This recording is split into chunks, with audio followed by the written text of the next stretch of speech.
Hello friends. GS by रश्मि में आप सभी का स्वागत है। ये जो आपकी क्लास है वो हमारे चैनल पर जो रेगुलर चल रही है एजीटीए एग्जाम की क्लास कृषि तकनीकी सहायक ग्रेड 3 मुख्य परीक्षा परीक्षा रिफ्रेशर, ये अध्ययन सामग्री एवं प्रश्न कोश। इसमें आपके सभी प्रीवियस ईयर क्वेश्चन हैं जो पिछली परीक्षाओं में पूछे हुए हैं। इसमें आपकी कुछ क्लासें हो चुकी हैं। आपके जो टॉपिक हो चुके हैं वो फसल विज्ञान, जैव तकनीकी, पादप एंड फिजियोलॉजी, और नेक्स्ट जो आपका चैप्टर चल रहा है वो मृदा एवं जल प्रबंधन है, जिसमें आपकी एक क्लास हो चुकी है। आज मृदा एवं जल प्रबंधन से संबंधित दूसरी क्लास है। तो सबसे पहले आप हमारे चैनल को सब्सक्राइब कर लीजिए, और एजीटीए से एक और क्लास हमारे चैनल पर, इसमें 15 प्रैक्टिस सेट थे, वो आपके कंप्लीट हो गए। तो उसको देखने के लिए प्लेलिस्ट में जाके आप वहां से देख सकते हैं। चलिए शुरू करते हैं आज की अपनी क्लास। आपका पहला क्वेश्चन है आज की क्लास का कि अम्लीय सल्फेट मृदा पर उगाई गई फसल किसके कारण पीड़ित होती है। तो ये एल्यूमिनियम विषाक्तता के कारण पीड़ित होती है। आपका सी ऑप्शन करेक्ट है। नेक्स्ट क्वेश्चन है, मृदा की जलीय चालकता किसके साथ बदलती है। तो ये कुल छिद्रता के साथ बदलती है। सी ऑप्शन करेक्ट है। इसे के से लिखते हैं। सी ऑप्शन करेक्ट है। नेक्स्ट क्वेश्चन है, निम्नलिखित में से कौन सा एक मृत्तिका खनिज का 2:1 प्रकार नहीं है। तो वो आपका के ओलिनाइट नहीं है। के ओलिनाइट मृत्तिका खनिज का 2:1 का प्रकार नहीं है। यह 1:1 मृत्तिका खनिज का प्रकार है। जब चट्टान खनिज तापमान और दाब परिवर्तन के कारण परिवर्तन प्रक्रिया से गुजरते हैं तो नवनिर्मित खनिजों को द्वितीय खनिज कहते हैं। आपका इसमें बी ऑप्शन करेक्ट है। नेक्स्ट क्वेश्चन है, हेक्सोस शुगर को अल्कोहल में बदलने का कारक है। तो वो ईस्ट है। ईस्ट कोशिकाएं किण्वीकरण द्वारा हेक्सेस शर्करा के घोल को शराब में परिवर्तित कर देती हैं। इस क्रिया में ईस्ट द्वारा उत्पन्न इनवर्टेस व जाइमेस एंजाइम भाग लेते हैं। कुछ ईस्ट जो शराब बनाने में काम आती है शर्करा घोल के ऊपर तैरती रहती है, इन्हें टॉप ईस्ट कहते हैं। ए ऑप्शन करेक्ट है। नेक्स्ट क्वेश्चन है कि सोयल स्ट्रक्चर किससे संबंधित है। तो वो मिट्टी के कणों की व्यवस्था से संबंधित है। ए ऑप्शन करेक्ट है। नेक्स्ट क्वेश्चन है, प्रकृति का तोहफा है। तो वो आपका खेत है। प्रकृति का तोहफा खेत है। शेष सभी पूंजी, श्रमिक आदि मनुष्य उत्पादन के लिए स्वयं लगाता है। भूमि के बिना कुछ भी उत्पादन संभव नहीं है। तो आपका इसमें ए ऑप्शन करेक्ट है। नेक्स्ट क्वेश्चन है कि लवणी मृदा की विद्युत चालकता कितनी होती है। लवणी मृदा की विद्युत चालकता जो होती है वो आपकी, इसमें जो आपका ऑप्शन सही है चालकता कितनी होती है, तो वो आपकी 16 मिलीमोल प्रति सेंटीमीटर होती है। ए ऑप्शन आपका करेक्ट है। नेक्स्ट क्वेश्चन है, पौधों में पोषक तत्वों की अनिवार्यता का मापदंड किसके द्वारा दिया गया है। तो ये अर्नोन और स्टाउट के द्वारा दिया गया है। पौधों में पोषक तत्वों की अनिवार्यता का मापदंड अर्नोन और स्टाउट द्वारा दिया गया था। उनके अनुसार पौधों में उचित वृद्धि और विकास के 16 तत्व आवश्यक होते हैं। बी ऑप्शन करेक्ट है। नेक्स्ट क्वेश्चन है, सूक्ष्म जीव को अधिकतम तापमान पर जीवित रह सकते हैं। तो जीवित इसको थर्मोफिल्स, ऐसे सूक्ष्म जीव जो अधिक तापमान पर वृद्धि और विकास करते हैं ऐसे जीवों को थर्मोफिल्स कहते हैं। ये सूक्ष्म जीव प्राय 45 से 60 डिग्री सेल्सियस के मध्य वृद्धि करते हैं। तो आपका इसमें बी ऑप्शन करेक्ट है। नेक्स्ट क्वेश्चन है, मृदा मृदा उर्वरता का ह्रास होता है। तो लगातार फसलों के उगाने से मृदा उर्वरता का ह्रास होता है, लेकिन दीर्घकालीन मृदा उर्वरता का ह्रास उर्वरकों के असंतुलित प्रयोग, दोषपूर्ण जल निकास और आवश्यकता से अधिक सिंचाई में मृदा की उर्वरा शक्ति नष्ट हो जाती है। तो आपका इसमें ए ऑप्शन करेक्ट है। नेक्स्ट क्वेश्चन है, नेक्स्ट है कि जैव जैव उर्वरक है। तो वो सूक्ष्म जीवों का कल्चर है। बी ऑप्शन करेक्ट है। जैव उर्वरक सूक्ष्म जीवों का कल्चर होता है जिससे जीवित सूक्ष्म जीवों वातावरणीय मुक्त नाइट्रोजन को मिट्टी में स्थिरीकरण करते हैं, जिससे मृदा की उर्वरा शक्ति बढ़ती है। उदाहरण जैसे राइजोबियम, एजोला, एनाबीना आदि हैं। नेक्स्ट क्वेश्चन है, खेती की जाने वाली अधिकतर फसलों के लिए उचित तापक्रम होता है। तो वो 15 डिग्री सेल्सियस से 40 डिग्री सेल्सियस होता है। बी ऑप्शन करेक्ट है। नेक्स्ट क्वेश्चन है, कौन मृदा उर्वरता को प्रभावित करने वाला प्राकृतिक कारक नहीं है। तो वो हवा नहीं है। अन्य स्थलाकृति मृदा की आयु मूल पदार्थ मृदा की उर्वरता को प्रभावित करने वाले कारक है, हालांकि ज्यादा क्षरण होने पर उर्वरता पर प्रभाव पड़ सकता है। तो आपका सी ऑप्शन करेक्ट है। नेक्स्ट क्वेश्चन है, उत्तर प्रदेश में कौन सी मृदा अधिकतम पाई जाती है? तो वो जलोढ़ मृदा है जो उत्तर प्रदेश में अधिक पाई जाती है। जलोढ़ मृदा में पोटास की कमी होती है। मिट्टी चावल मक्का गेहूं गन्ना आदि के लिए अनुकूल है। तो सी ऑप्शन आपका करेक्ट है। नेक्स्ट क्वेश्चन है, जैविक उर्वरकों का मुख्य कार्य क्या होता है? तो इनका मुख्य कार्य होता है जैविक क्रिया को बढ़ाना, जिससे मृदा की गुणवत्ता बढ़ जाती है। पोषक तत्व की उपलब्धता बढ़ाने वाले सूक्ष्म जीवों की क्रिया में वृद्धि लाने, जैसे नाइट्रोजन स्थिरीकरण, फास्फोरस घोलक वाले सूक्ष्म जीवों को बीज मिट्टी या कंपोस्ट के साथ उपचारित किया जाता है, जिसे जैव उर्वरक कहते हैं। तो सी ऑप्शन आपका करेक्ट है। नेक्स्ट क्वेश्चन है, मिट्टी के रंग की माप होती है तो वो मुनसेल कलर चार्ट द्वारा होती है, और मिट्टी का रंग इसका खनिज संरचना के साथ साथ पानी और जैविक सामग्री से प्रभावित होता है। उदाहरण के लिए मिट्टी जिनमें कैल्शियम की मात्रा अधिकतम होती है उसका रंग सफेद होता है। तो बी ऑप्शन आपका करेक्ट है। नेक्स्ट क्वेश्चन है कि मिट्टी में जैविक पदार्थ की उच्च मात्रा अच्छी नहीं होती, इसके लिए तो किसके लिए? तो जो जैविक मात्रा होती है वो सड़क निर्माण के लिए अच्छी नहीं होती। सी ऑप्शन करेक्ट है। नेक्स्ट क्वेश्चन है, मिट्टी निर्माण इससे प्रभावित नहीं होता, तो हवा से प्रभावित नहीं होता। जल तापक्रम पेड़ पौधे इन सभी से होता है, लेकिन हवा से नहीं होता, वायु से। नेक्स्ट क्वेश्चन है, भारत में अधिकतम क्षेत्रफल धारण करने वाला मिट्टी समूह है, तो वो आपका जलोढ़ मिट्टी है। सी ऑप्शन करेक्ट है। भारत में अधिकतम क्षेत्रफल धारण करने वाला जलोढ़ जलोढ़ मिट्टी समूह, इसे सिंधु गंगा की जलोढ़ मृदाएं कहते हैं। यह नदियां द्वारा बहाकर लाई गई मिट्टी होती है। जलोढ़ मिट्टियां गहरी और प्राकृतिक उर्वरता के कारण भारत का सबसे बड़ा और धनी कृषि प्रदेश बनाती हैं। इसमें फास्फोरस चूना और पोटास की पर्याप्त मात्रा, परंतु नाइट्रोजन और जीवांश की कमी होती है। तो सी ऑप्शन करेक्ट है। नेक्स्ट क्वेश्चन है, क्रोटोबिना है, तो क्रोटोबिना मिट्टी पदार्थ पर विष्ट से भरी पशु बिल है। क्रोटोबिना कुछ जंतुओं जैसे केंचुआ, प्रेरी डॉग, आंट्स और दीमक मिट्टी की ऊपरी सतह पर बिल बनाते हैं, और बिल में आपस में निकाली गई मिट्टी सतह की मिट्टी से अलग होती है। इस मिट्टी में भिन्न भिन्न सतह की मिट्टियां मिली होती हैं।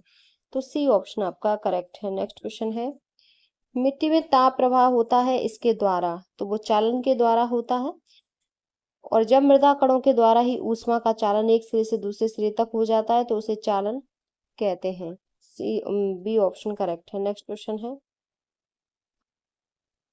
सामान्यतः उत्तल ढाल है तो मृदा क्षय को कम करना है। ए ऑप्शन करेक्ट है। सामान्यतः उत्तल ढाल होने से वर्षा का पानी रुकता है, वह पानी नीचे की तरफ नहीं आता या धीरे धीरे आता है, जिससे मृदा क्षय कम हो जाता है, जबकि अवतल ढाल बनाने पर मृदा क्षय बढ़ जाता है। ए ऑप्शन करेक्ट। नेक्स्ट क्वेश्चन है, मृदा का पपड़ीदार होना एक रूप है मृदा के दृढ़ होने का। ए ऑप्शन करेक्ट है। मृदा का पपड़ीदार होना मृदा के दृढ़ होने का एक रूप है, जिसमें निचली सतह में कार्बोनेट का जमाव होने लगता है और भूमि बंजर व दृढ़ होने लगती है। मृदा के ऊपर की पपड़ी में घुलनशील कार्बोनेट लवण और खनिज होते हैं। ए ऑप्शन करेक्ट है। नेक्स्ट क्वेश्चन है, मृदा से जल की हानि किस प्रक्रिया द्वारा नहीं होती है?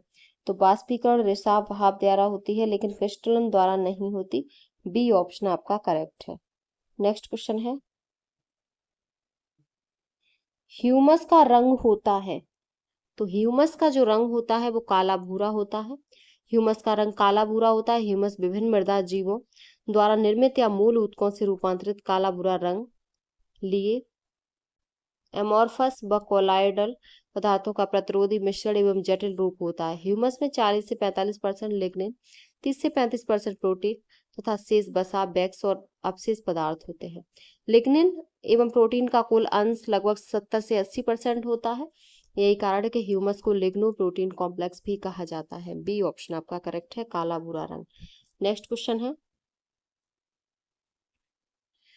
मृदा नमी माप की इकाई है, तो इसकी इकाई जो होती है वो पीएफ होती है। आपका बी ऑप्शन करेक्ट है। मृदा में उपस्थित नमी तनाव में धारित होता है। इसको सेंटीमीटर में तनाव लवगुणक के रूप में व्यक्त किया जाता है। इस मान को पीएफ मान कहते हैं। इसमें पी स्केल तथा एफ चूसड़ अर्थात मृदा जल और शुद्ध जल की स्वतंत्र ऊर्जाओं में अंतर का घोतक है। आपका इसमें जो ऑप्शन सही है वो आपका बी ऑप्शन करेक्ट है। नेक्स्ट क्वेश्चन है,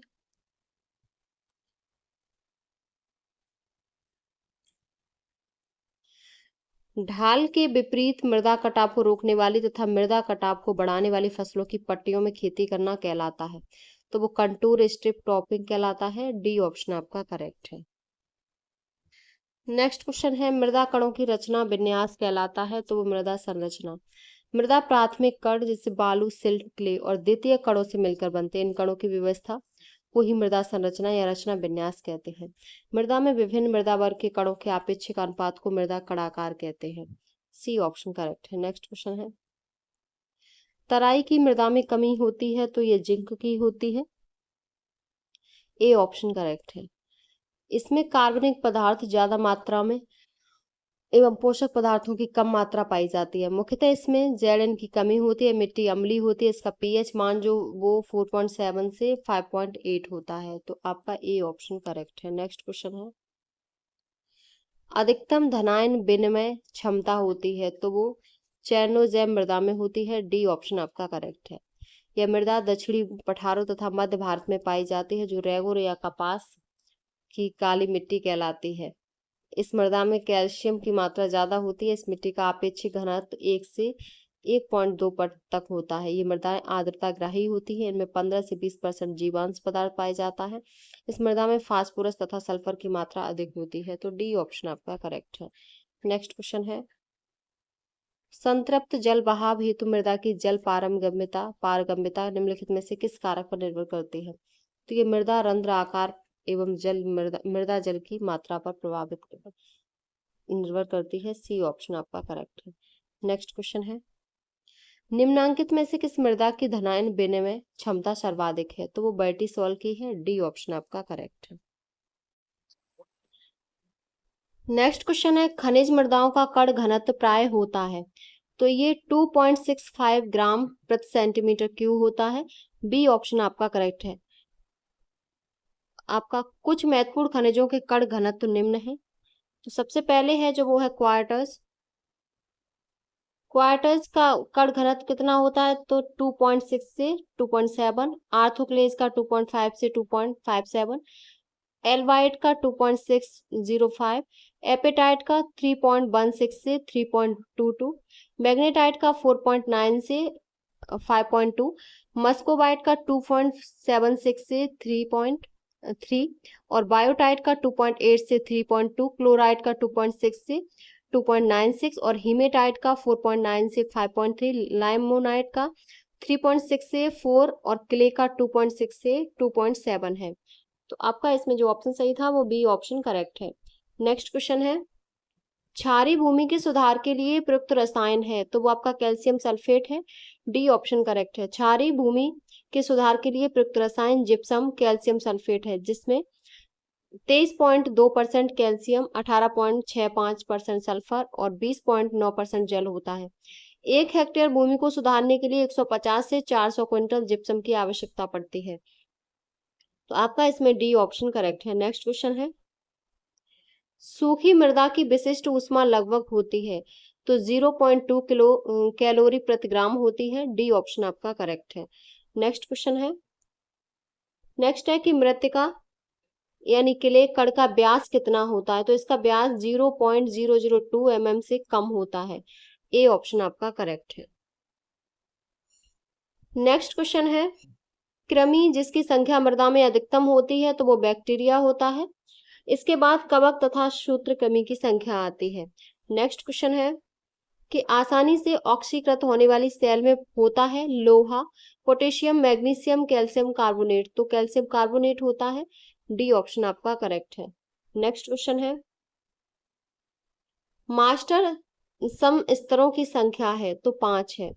5 कौन सी है, ओ, ए, ई, वी तथा सी। इन सभी सम स्तरों को एक साथ मास्टर सम स्तर कहते हैं। सी ऑप्शन करेक्ट है। नेक्स्ट क्वेश्चन है, सर्वाधिक रंध्र युक्त मृदा संरचना है, तो वो मृदुकण है। इसमें अत्यंत छोटे छोटे कण मिलकर बहुत सरंध्र कणिका बना लेते हैं। ऐसा अत्यंत उर्वर मृदाओं में होता है। मृदु कणी संरचना में पोषक तत्व अधिक मात्रा में विद्यमान होते रहते हैं और जल एवं वायु बहुत देर तक ठहरते हैं, अतः यह संरचना पौधों के लिए अत्यंत लाभदायक होती है, तो बी ऑप्शन आपका करेक्ट है। नेक्स्ट क्वेश्चन है, मृदा निर्माण में सक्रिय कारक है, तो वो जलवायु एवं जीवमंडल है और निष्क्रिय कारक भूतल, रूप, भूतल रूप भूमि की आयु में मृदा निर्माण में सहायक होती है। ए ऑप्शन आपका करेक्ट है। नेक्स्ट क्वेश्चन है, मृदा की लंबवत काट को क्या कहते हैं? तो इसको मृदा परिच्छेदिका कहते हैं। ए ऑप्शन आपका करेक्ट है। मृदा की सबसे ऊपरी सतह से लेकर नीचे के चट्टानों तक के उर्ध्व भाग यानी वर्टिकल को मृदा परिच्छेदिका सॉइल प्रोफाइल कहा जाता है। मृदा निर्माण प्रक्रिया के उपरांत बने हॉरिजॉन्स को 5 शीर्षों में रखा गया है, ओ, ए, ई, वी तथा सी। तो ए ऑप्शन करेक्ट है। नेक्स्ट क्वेश्चन है, कोलाइड कणों का आकार होता है तो 10⁻⁴ से 10⁻⁷ सेंटीमीटर होता है। ए ऑप्शन करेक्ट है। नेक्स्ट क्वेश्चन है, कौन सा मृत्तिका खनिज पौधों के लिए पोटेशियम का अच्छा स्रोत है? तो वो इलाइट है। इलाइट का जो अनुपात 2:1 टाइप न फूलने वाले खनिज का प्राकृतिक समूह है जिस मृदा में पोटेशियम की मात्रा अधिक हो। तो यह स्पष्ट है कि मृदा में पाई जाने वाली क्ले की संरचना में इलाइट का अंश अधिक है, इसीलिए इलाइट पोटेशियम का अच्छा स्रोत माना जाता है। सी ऑप्शन करेक्ट है। नेक्स्ट क्वेश्चन है, जैविक मृदा में जैविक पदार्थ का परास होता है तो वो 25% से अधिक होता है। डी ऑप्शन करेक्ट है। नेक्स्ट क्वेश्चन है, उर्वरक प्रयोग के बाद साल्ट इंडेक्स माप होता है तो मृदा घोल में लवण सांद्रता। उर्वरक प्रयोग के बाद साल्ट इंडेक्स मृदा घोल में लवण सांद्रता का माप होता है। उर्वरक मृदा विलयन के लवण सांद्रण में वृद्धि करते हैं। इस उर्वरक के लवण सूचक इस घटना का माप है और उर्वरक को मृदा से मिलाकर और मृदा विलयन के पराशरण दाब को मापकर निर्धारित करते हैं। तो आपका डी ऑप्शन करेक्ट है। नेक्स्ट क्वेश्चन है कि निम्नांकित में से कौन सा जीवाणु फास्फोरस घोलक है? तो वो आपका स्यूडोमोनास स्ट्राटा है। ए ऑप्शन आपका करेक्ट है। नेक्स्ट क्वेश्चन है, निम्नलिखित में से कौन सा सूक्ष्मजीवी मृदा में नाइट्रिफिकेशन करता है? तो वो आपका नाइट्रोसोमोनास है जो नाइट्रोजन स्थिरीकरण का कार्य करता है और नाइट्रिफिकेशन करता है। डी ऑप्शन करेक्ट है। नेक्स्ट क्वेश्चन है, भारत में उर्वरक नियंत्रण आदेश पारित हुआ था तो ये 1957 में हुआ था। और कृषि उत्पादन में उर्वरक के महत्व को देखते हुए आवश्यक वस्तु अधिनियम 1955 के अंतर्गत 1957 को उर्वरक नियंत्रण आदेश पारित किया। वर्तमान में उर्वरक नियंत्रण आदेश 1985 के तहत उर्वरक को भी नियंत्रित किया जा रहा है। तो ए ऑप्शन आपका करेक्ट है। नेक्स्ट क्वेश्चन है, जैव पदार्थ अपघटन का अंतिम उत्पाद है ह्यूमिक अम्ल, फुल्विक अम्ल, लिग्निन और ह्यूमस। तो अंतिम उत्पाद ह्यूमस होता है। डी ऑप्शन करेक्ट है। नेक्स्ट क्वेश्चन है, कौन सी जीन नाइट्रोजन स्थिरीकरण के लिए उत्तरदायी है? तो वो निफ जीन है। दलहनी फसलों की जड़ों में गुलाबी रंग की गांठें पाई जाती हैं जिसमें राइजोबियम नामक जीवाणु रहता है जो कि वायुमंडल की नाइट्रोजन को जमीन में एकत्रित करता है, जिसके लिए निफ जीन उत्तरदायी होता है। राइजोबियम द्वारा एकत्रित नाइट्रोजन को नाइट्रोजीन कहते हैं। ए ऑप्शन करेक्ट है। नेक्स्ट क्वेश्चन है, माइकोराइजा किस खनिज को लेने में सहायता करता है? पोटेशियम, फास्फोरस, नाइट्रोजन, लोहा। तो ये फास्फोरस को लेने में सहायता करता है। और उच्च कुल के पौधों की जड़ों के साथ कवकी तंतुओं का सहजीवी साहचर्य को कुछ वृक्षों की वृद्धि के लिए आवश्यक होता है। माइकोराइजा कहलाता है। यह पौधे तथा उनके चारों तरफ की मिट्टियों के बीच संबंध बनाता है तथा पोषक तत्व जैसे फास्फोरस के अवशोषण में मदद करता है। तो बी ऑप्शन आपका करेक्ट है। नेक्स्ट क्वेश्चन है, पूर्ण उर्वरक का अर्थ है जिसमें 3 प्राथमिक पोषक तत्व हों। ऐसे उर्वरक जिसमें 2 या 3 मुख्य पोषक तत्वों को एक निश्चित अनुपात में आपूर्ति करता है, जैसे नाइट्रोफॉस्फेट का पोटास के साथ मिश्रण, एनपीके का 15:15:15 और संयुक्त उर्वरक जब 2 या 2 से अधिक प्राथमिक तत्व एक ही उर्वरक में रासायनिक रूप में मिले होते हैं तो उसे संयुक्त उर्वरक कहते हैं, जैसे डीएपी। नेक्स्ट क्वेश्चन है, केसीआई को क्या कहते हैं? तो केसीआई को पोटाश का म्यूरिएट कहते हैं। पोटास का म्यूरेट यानी कि पोटेशियम क्लोराइड को म्यूरेट ऑफ पोटास कहा जाता है। इसमें 60% पोटेशियम ऑक्साइड पाया जाता है। यह सबसे सस्ता पोटेशियक उर्वरक है। इसको गन्ना, चुकंदर, तंबाकू, टमाटर, आलू में प्रयोग नहीं किया जाता क्योंकि इसका क्लोराइड आयन तंबाकू की पत्ती की गुणवत्ता को, गन्ना तथा चुकंदर में ग्लूकोज भंडारण को व आलू में स्टार्च भंडारण को प्रभावित करता है। तो आपका बी ऑप्शन करेक्ट है। नेक्स्ट क्वेश्चन है कि अति सूक्ष्म पोषक के रूप में जाने जाने वाला पोषक तत्व है। तो वो जो पोषक तत्व है वो आपका मोलिब्डेनम है, सी ऑप्शन करेक्ट है। ऐसे सूक्ष्म पोषक तत्व जिनका पौधों में सांद्रता 1 पार्ट पर बिलियन यानी 1 ppb है होती है, अति सूक्ष्म पोषक तत्व कहलाते हैं, सी ऑप्शन करेक्ट है। नेक्स्ट क्वेश्चन है,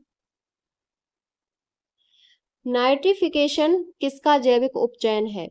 तो ये अमोनियम से नाइट्रेट का जैविक उपचयन है, ए ऑप्शन आपका करेक्ट है। नेक्स्ट क्वेश्चन है,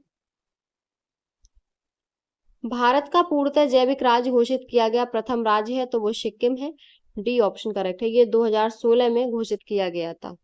नेक्स्ट क्वेश्चन है कि वर्मी कंपोस्ट किसके विभिन्न प्रजातियों को प्रयोग करने वाली कंपोस्टिंग प्रक्रिया का उत्पाद है?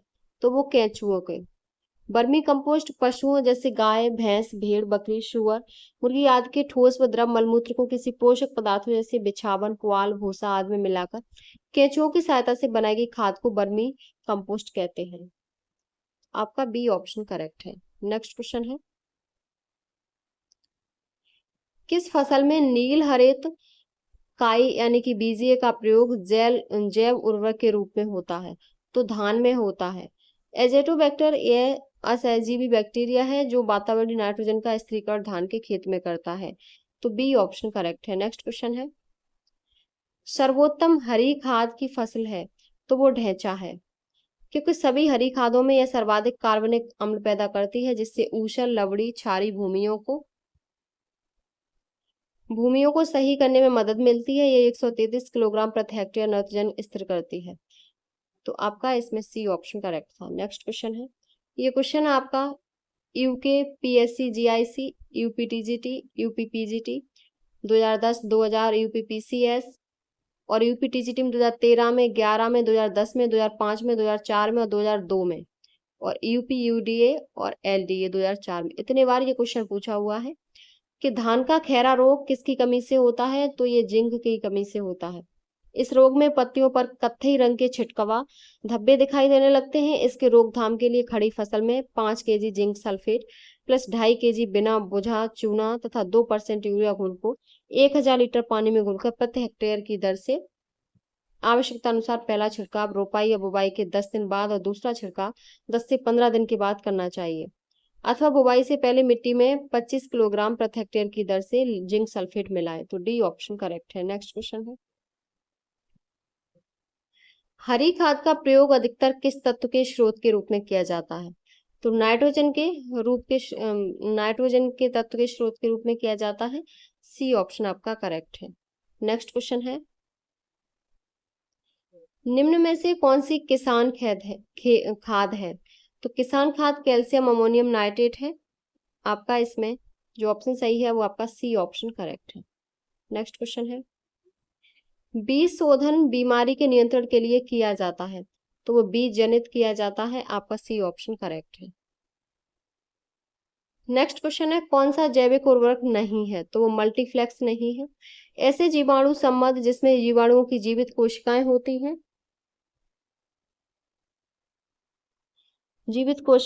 हैं, जब प्रयोग में लाए जाते हैं तब अपनी शक्ति से वातावरणीय नाइट्रोजन और भूमि में स्थित फास्फोरस को पौधे के लिए उपलब्ध कराने का कार्य करते हैं, जैव उर्वरक कहलाते हैं।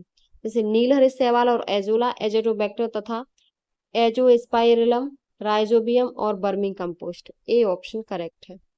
नेक्स्ट क्वेश्चन है कि पादप जड़ों की वृद्धि में कौन सा पोषक तत्व सहायक होता है? तो वो फास्फोरस होता है। फास्फोरस एक ऐसा मात्र तत्व है जिसकी कमी से पौधा अपना जीवन चक्र पूरा नहीं कर सकता, इसीलिए फास्फोरस को जीवन की कुंजी कहते हैं। फास्फोरस सतह के नीचे अर्थात जड़ों के विकास से संबंधित होता है। इसकी उपस्थिति जड़ों पर गांठों का निर्माण, राइजोबियम की क्रियाशीलता को बढ़ाता है या प्रजनन क्रियाओं के लिए भी आवश्यक है। स्वस्थ पौधे में फास्फोरस की मात्रा 0.1 से 0.4 होती है, तो ए ऑप्शन करेक्ट है। नेक्स्ट क्वेश्चन है, डिनाइट्रिफिकेशन का अंतिम उत्पाद है, तो अंतिम उत्पाद N2 होता है, सी ऑप्शन करेक्ट है। जलाक्रांत की दशा में नाइट्रेट और नाइट्राइट का अवायवी दशा में विघटन होता है। इसके फलस्वरूप नाइट्रोजन और नाइट्रस ऑक्साइड गैस का निर्माण होता है। इस क्रिया को विनाइट्रीकरण कहते हैं। विनाइट्रीकरण क्रिया में भाग लेने वाले सूक्ष्म जीव स्यूडोमोनास, माइक्रोकोकस, एजोटोबैक्टर या बैसिलस समूह के हैं। सी ऑप्शन आपका करेक्ट है। नेक्स्ट क्वेश्चन है कि प्राइमरी मैक्रो न्यूट्रिएंट्स हैं, तो वो आपके नाइट्रोजन,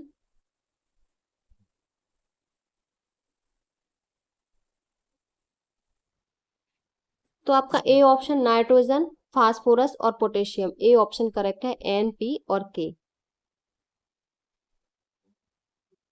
नेक्स्ट क्वेश्चन है किसी पौधे की जड़ों की वृद्धि में कौन सा पोषक तत्व सहायक होता है? नाइट्रोजन, पोटास, फास्फोरस, इनमें से कोई नहीं, तो फास्फोरस। पौधों में फास्फोरस के मुख्य कार्य निम्नलिखित हैं: जड़ों की वृद्धि, कोश का विभाजन, फूलों व फलों के विकास के लिए तथा फसल शीघ्र पकने के लिए जरूरी, पौधों की वृद्धि व उपज में सहायक। तो आपका सी ऑप्शन करेक्ट है। नेक्स्ट क्वेश्चन है दलहनी फसल जो वातावरणीय नाइट्रोजन को आसानी से स्थिर नहीं करती, तो वो राजमा है।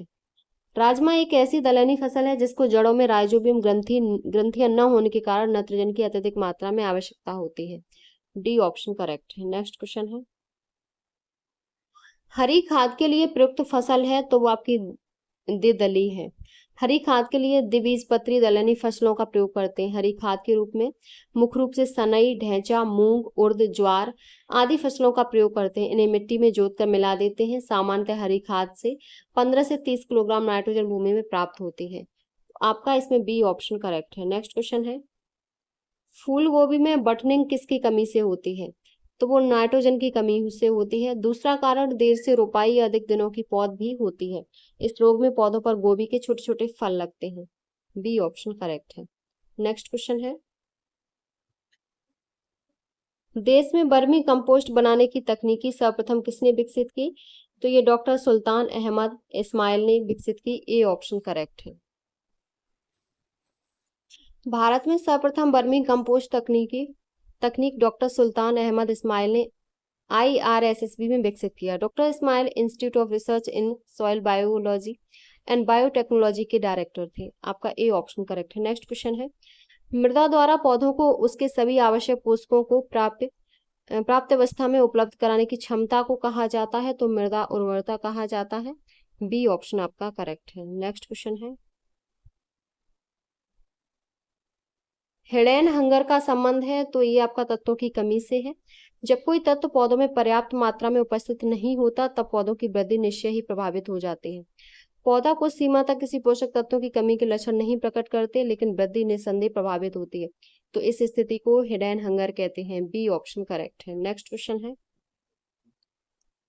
निम्नलिखित में से कौन सी खाद बायो फर्टिलाइजर के अंतर्गत रखी गई है? तो ये ब्लू ग्रीन एल्गी खाद है।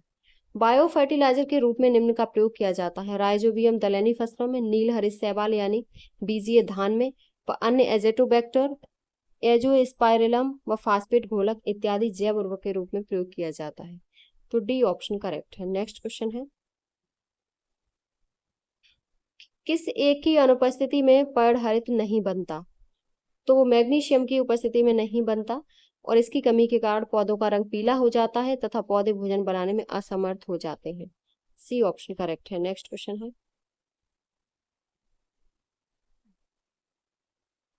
गन्ना में ब्लाइट बीमारी लगती है, तो ये मैग्नीज की कमी से लगती है। गन्ने में मैग्नीज की कमी से पत्ती का शीर्ष भाग हरा रहता है जबकि आधार सूख जाता है और पत्तियों पर धब्बे बन जाते हैं। इसके अतिरिक्त जई में भूरी चित्ती रोग तथा मटर में पैक चित्ती रोग मैग्नीज की कमी से ही होता है। नेक्स्ट क्वेश्चन है जड़ ग्रंथि में नाइट्रोजन के स्थिरीकरण में सहायक है, तो वो मॉलिब्डेनम है। ए ऑप्शन करेक्ट है। नेक्स्ट क्वेश्चन है निम्न में से कौन सी हरे उर्वरक की फसल है? तो वो सनहैप है। सनैप यानी पटसन को हरे उर्वरक की फसल कहते हैं। हरे उर्वरक की अन्य फसलें ढैंचा, मटर, चना, बरसीम, पटसन, सैंजी, अरहर, अन्य दलहनी फसलें राजमा को छोड़कर। ए ऑप्शन करेक्ट है। नेक्स्ट क्वेश्चन है अपरदित मृदा में किस फसल की खेती अधिक लाभदायक होती है? तो दलहनी फसलें अधिक लाभदायक होती हैं। अपरदित मृदा ऐसी फसलें लेनी चाहिए जो क्षरण अवरोधी हों, जैसे दलहनी फसलें मुख्य प्रमुख क्षरण अवरोधी फसलें। इसके अलावा गेहूं, जौ, घासें भी हैं। नेक्स्ट क्वेश्चन है अब क्रमणिता क्षार मृदाएं बनती हैं इस स्थिति के अधीन है तो अत्यधिक वर्षा। क्षारीय मृदाओं के निर्माण हेतु दो कारक होते हैं, अत्यधिक वर्षा और न्यून वर्षा, परंतु प्राय डिग्रेडेड क्षार मृदाएं अत्यधिक वर्षा के कारण बनती हैं, क्योंकि अत्यधिक वर्षा के कारण सोडियम का निक्षालन पूरी तरह से हो जाता है। इस कारण से कैल्शियम कार्बोनेट की खुरदरी परत बन जाती है। ए ऑप्शन करेक्ट है। नेक्स्ट क्वेश्चन है, निम्नलिखित कथनों में से कौन सा सत्य है? तो वो आपका अम्लीय मृदा को सुधारने के लिए चूना का प्रयोग करते हैं, ये सत्य है। आपका बी ऑप्शन करेक्ट है। नेक्स्ट क्वेश्चन है, अत्यधिक नुकसानदायक मृदा अपरदन है, तो वो आपका परत अपरदन है। सीट एरोजन यानी कि कम ढलान वाले भूमि में तेजी से बहने वाले वर्षा जल के अपधावन द्वारा पृथ्वी की ऊपरी उपजाऊ मृदा की सतह पानी के साथ कटकर बह जाती है। यह अपरदन मृदा उर्वरता के लिए बहुत हानिकारक होता है। नेक्स्ट क्वेश्चन है, समग्र जल प्रबंधन सूचकांक के अनुसार भारत में कितने लोग जल संकट का सामना कर रहे हैं? तो 600 मिलियन लोग। 600 मिलियन से अधिक लोग गंभीर जल संकट का सामना कर रहे हैं। इस रिपोर्ट में इस बात का भी अंदेशा जताया गया कि वर्ष 2030 तक भारत में पानी की मांग उपलब्ध आपूर्ति की तुलना में दुगनी हो जाएगी। तो आपका सी ऑप्शन करेक्ट है। नेक्स्ट क्वेश्चन है, सक्रिय भूमि जल संसाधन मूल्यांकन रिपोर्ट 2022 के मुताबिक भारत में कुल वार्षिक भूजल पुनर्भरण कितना है? तो वो 437.6 है। आपका बी ऑप्शन करेक्ट है। नेक्स्ट क्वेश्चन है, भारत में निष्कर्षित भूजल का कितना प्रतिशत पेयजल के रूप में उपयोग किया जाता है? तो 8% उपयोग किया जाता है, और कई देशों में भूजल की मात्रा में दिनों दिन कमी आ रही है। डी ऑप्शन करेक्ट है। नेक्स्ट क्वेश्चन है, भारत में निष्कर्षित भूजल का उपयोग सबसे ज्यादा किया जाता है, तो वो कृषि में सबसे ज्यादा होता है। कृषि में लगभग 80%, उद्योगों में 12% पेयजल, कृषि में कुल निष्कर्षित जल का 80%, उद्योगों में 12%, पेयजल के रूप में 8% उपयोग किया जाता है। ए ऑप्शन आपका करेक्ट है। नेक्स्ट क्वेश्चन है, जल शक्ति अभियान शुरू किया गया था, तो ये 2019 में शुरू हुआ था, और जल संकट से जूझ रहे देश के 256 जिलों को इसमें शामिल किया गया था। तो ए ऑप्शन करेक्ट है। नेक्स्ट क्वेश्चन है, केंद्रीय भूजल प्राधिकरण का गठन किस अधिनियम के अंतर्गत किया गया? तो 1986 के अंतर्गत किया गया था। ए ऑप्शन आपका करेक्ट है। नेक्स्ट क्वेश्चन है, अटल भूजल योजना अटल भूजल योजना कब शुरू की गई? तो ये दिसंबर 2019 को शुरू हुई, और इसका उद्देश्य था भूजल की कमी से जूझ रहे क्षेत्रों में बेहतर भूजल प्रबंधन करना। सी ऑप्शन करेक्ट है। नेक्स्ट क्वेश्चन है, राष्ट्रीय जल पुरस्कार किस मंत्रालय द्वारा दिया जाता है? तो ये जल शक्ति मंत्रालय द्वारा दिया जाता है, और इसकी शुरुआत 2018 में की गई। इसका उद्देश्य था जल समृद्ध भारत के दृष्टिकोण को प्राप्त करने के लिए राज्यों, जिलों, व्यक्तियों, संस्थाओं, संगठनों आदि द्वारा किए गए प्रयासों को पहचानने और उन्हें प्रोत्साहित करना। सी ऑप्शन करेक्ट है। नेक्स्ट क्वेश्चन है, ग्रामीण क्षेत्रों में जल संकट दूर करने के लिए प्रत्येक जिले में कितने अमृत सरोवर निर्माण करने की योजना की गई? तो ये 75 अमृत सरोवरों के निर्माण के लिए 24 अप्रैल 2022 को अमृत सरोवर मिशन का शुभारंभ किया गया। 15 अगस्त 2023 तक इस मिशन का लक्ष्य 50,000 अमृत सरोवरों का निर्माण करना था। ए ऑप्शन आपका करेक्ट है। नेक्स्ट क्वेश्चन है, जल संभरण या वाटर शेड के संबंध में सही है? तो पहला है कि इसमें समस्त अपवाहित जल एक बिंदु से होकर गुजरता है। दूसरा यह है सतही जल अपवाह के लिए एक स्वतंत्र जल निकासी इकाई है। और तीसरा है कि ए और बी दोनों सही है। तो ए और बी दोनों सही है। सी ऑप्शन आपका करेक्ट है। नेक्स्ट क्वेश्चन है, नेक्स्ट है कि निम्नलिखित को सुमेलित करते हुए सही उत्तर का चयन कीजिए। तो मैक्रो वाटर शेड, ये आपका 10,000 से 50,000 हेक्टेयर। सब water shade, macro water shade आपका 50,000 हेक्टेयर। सब वाटर शेड 10,000 से 50,000 हेक्टेयर। मिली वाटर शेड 1,000 से 10,000 हेक्टेयर। और माइक्रो वाटर शेड 100 से 1,000 हेक्टेयर। तो आपका सी ऑप्शन करेक्ट है। नेक्स्ट क्वेश्चन है, वाटर शेड प्रबंधन का उद्देश्य नहीं है। तो संसाधनों का अतिशोषण उद्देश्य नहीं है। संसाधनों का अतिशोषण वाटर शेड प्रबंधन का उद्देश्य नहीं है। वाटर शेड प्रबंधन का उद्देश्य प्रदूषण नियंत्रण, संसाधनों का अतिशोषण कम करना, जल भंडारण, बाढ़ नियंत्रण, वन्य जीव संरक्षण, कटाव नियंत्रण और मिट्टी रोकथाम आदि है। आपका इसमें डी ऑप्शन करेक्ट है। नेक्स्ट क्वेश्चन है, वाटरशेड प्रबंधन कार्यक्रम के घटक हैं, तो वो आपके मिट्टी और जल संरक्षण, पशुधन प्रबंधन, संस्थागत विकास, उपरोक्त सभी हैं। डी ऑप्शन करेक्ट है। नेक्स्ट क्वेश्चन है